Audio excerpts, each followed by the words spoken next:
Greetings and salutations. So today we are taking a look at the time lapse of my human rogue leveling from level 25 to level 26. So the majority of this episode will be in Duskwood once again. So while we enjoy the scenery here, I thought we could have a little chat about the spec that I use for this rogue. So a couple of episodes ago I got that question on one of the videos, and also the same guy asked me whether or not I had any epic items. So to answer the part with the items, and no, I do not have, not in this video and not in the level where I am at right now. But the way I handle weapons, since I think weapons are fairly important when you're playing a rogue, is that basically I get what I find, but for the most part I actually go to the auction house once in a while and buy new ones. So if I get like 5-6 levels ahead, I go back and buy the highest level I can find.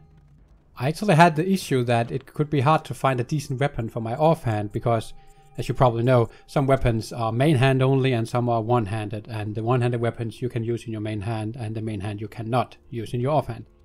So I actually had the problem that I couldn't find a decent offhand weapon, but I think it's at least important to keep your main hand weapon as upgraded as possible, but of course I prefer to upgrade both whenever I can. As for the spec, so as I mentioned in the previous episode, or the episode before that, that I'm actually recording this voiceover after I filmed all this. And that means that I'm not really going to be opening the character screen and showing my spec and everything, but I think I'll put some overlay graphics over here to kind of show what I'm talking about. So what I plan to end up with is 19 points in Assassination and 32 points in combat. And if you probably already guessed, since I'm using swords, I'm going for combat swords. And the reason I'm doing this spec is that it's a very viable, if not the best viable spec as a raid rogue in Classic. So if you take a look at the tree, so first off, the way I put my points right now is actually a bit wrong, because I put quite a few points in lightning reflexes, and I think I even put a single point in deflection. And I did not put any points in improved gouge. So actually improved gouge is quite helpful also while leveling, because you can kind of gouge your opponent and apply those bandages. As we talked about last episode, first aid is quite important in Classic. So if you quickly go through this talent for talent, at least the important ones. So I want improved Sinister Strike, obviously, because you need that lower energy so you can kind of spam your Sinister Strike a bit more. Then Precision gives you more crit, that's basically, sorry, more hit, which is very important, especially because your offhand really sucks at hitting. While you're dual wielding in general, you have great penalties to hit. And that also requires less hit chance from your gear later on. Then there's points in endurance and improved sprint. So these are not really, I think, gonna help much in terms of endgame rating, but it's nice for, especially when leveling, because you can use both your sprint and evasion way more often.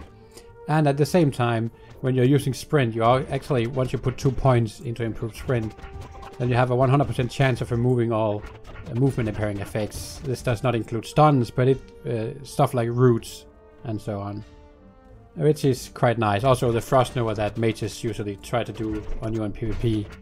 Although once you start sprinting, they just hit you with another Frost Bolt or something and then you're slowed again. But at least it helps out.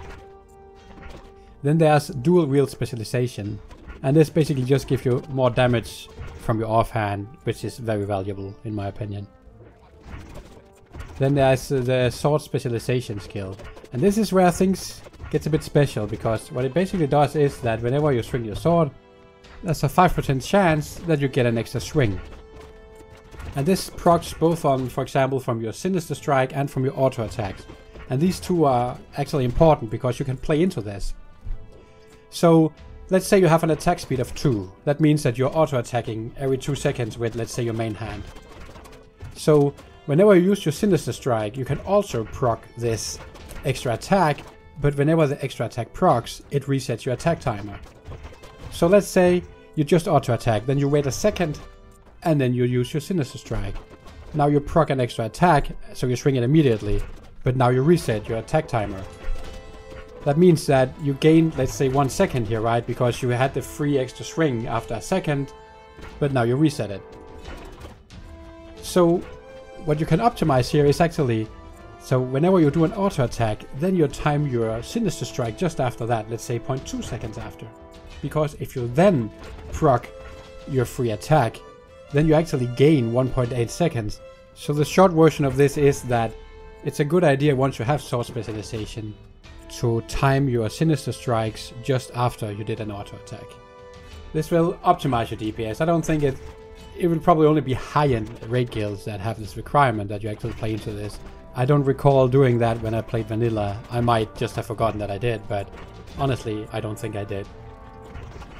So moving on to the next talent, which is Blade Flurry. So Blade Flurry is one of my favorite rogue talents, because basically every 2 minutes you can attack 2 targets, which is really nice. And you also get an attack speed bonus, so I use that a lot while leveling, or as an kind of emergency measure if you accidentally pull too much. You can usually pop that together with evasion, and then you can actually take down pretty decent foes like that. Then below that we have the weapon expertise. It basically, when you put all 2 points into it, you get 5 weapon skills, both with sword, fist and daggers. In this case it's the sword that we want.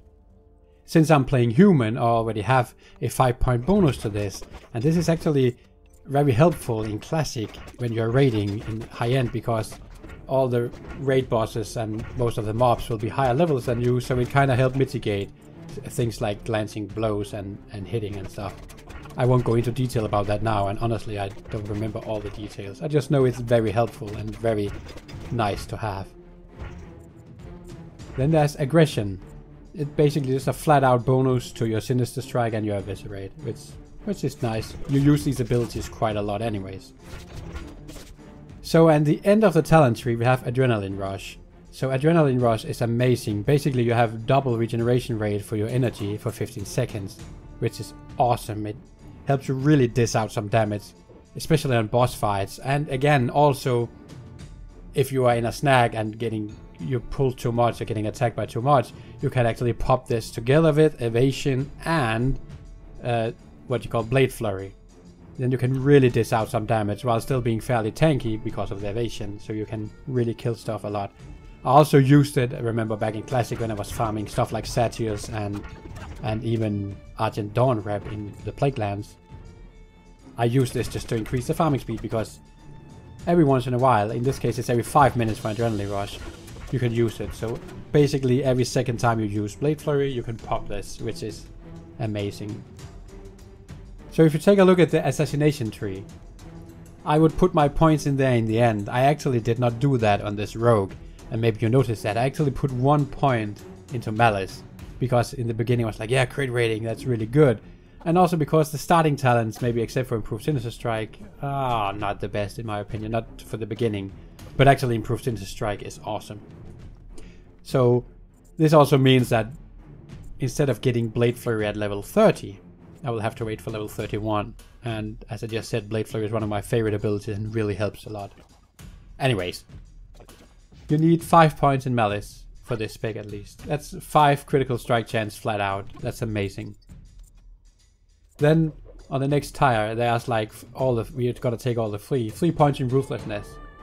Basically gives you a 60% chance when you have all 3 points that your finishing moves will add a combo point to your target, which is nice. And then there's Murder. It just gives flat out 2 damage to all you do against humanoids, giants, beasts and dragonkin. So undeads is not part of this, but dragonkin and humanoids, well, the other kinds, covers quite a lot of the enemies you'll meet, especially in raids and instances. Just not undeads. So sad. Then there's Improved Slice and Dice. I really enjoy Slice and Dice, and actually combining it with Blade Flurry is also awesome, because then you actually have even more attack speed. But what makes this viable is that when you put 3 points into this, you actually have a duration of 45% more, which is very nice. Kind of starting to get something out of your combo points when you actually use it on Slice and Dice. Then there's Lethality. It basically increases the critical strike damage bonus of both Sinister Strike, Gouge, Backstab, Ghostly Strike, and Hemorrhage. So we don't care about Backstab, Ghostly Strike, or Hemorrhage. And you can argue that, well, it's nice for Gouge, but I think the main one here is Sinister Strike. Flat out, more damage whenever we crit. Awesome. And finally, we have Relentless Strike. I think this is really nice, especially on boss fights and stuff, because you usually stack up 5 combo points anyways, and then you pop it, and once you have 5 points, there's a 100% chance that you get 25 energy back, which is amazing. Phew, so that covered the entire spec actually. I wasn't expecting to use that much time on it, but there we go. So, I think I mentioned already that actually right now my build is a bit off. I put a few points in some of the wrong talents, but that's no big deal. I will probably respec at some point. And the spec I mentioned here, and I'll show it here again, is gonna be the spec that I'll be playing endgame with, quite likely. Might be minor tweaks, but right now I don't see that happening. Anyways, do you have any comments on this spec? Is there another spec that you prefer? So, or do you even prefer playing as a dagger rogue? So I've always played as a combat rogue. I barely remember using backstab ever, even for PvP. I didn't really go full out PvP, but I did do a bit of PvP back in the day, and I always went out with swords, so backstab is just not part of my repertoire. Even though, if you look, it's actually on my quick bar. That'll probably be replaced with kidney shot sometime soon when I get that. Anyways, I'll better stop here before I go off on a tangent again. So, if you had any comments to this spec or any questions in general, please feel free to ask them. I'm very eager to answer your questions about whether it's about the game or anything related to what we are doing here or the rogue class. I will, however, not be interested in questions about whether or not a hot dog is a sandwich, because everyone knows what the right answer is, right? Anyways, here's the level up. Yay! So, if you like what we're doing here, please consider leaving a like, it really helps out. And definitely also, if you are new here and haven't subscribed, you should definitely click that subscribe button right away to tag along. Also, if you're interested in Minecraft, I have a Minecraft series running as well, and right now exciting stuff is happening there as well, so do check that out if you're interested. Anyways, thank you so much for watching, and you'll see me in the next video.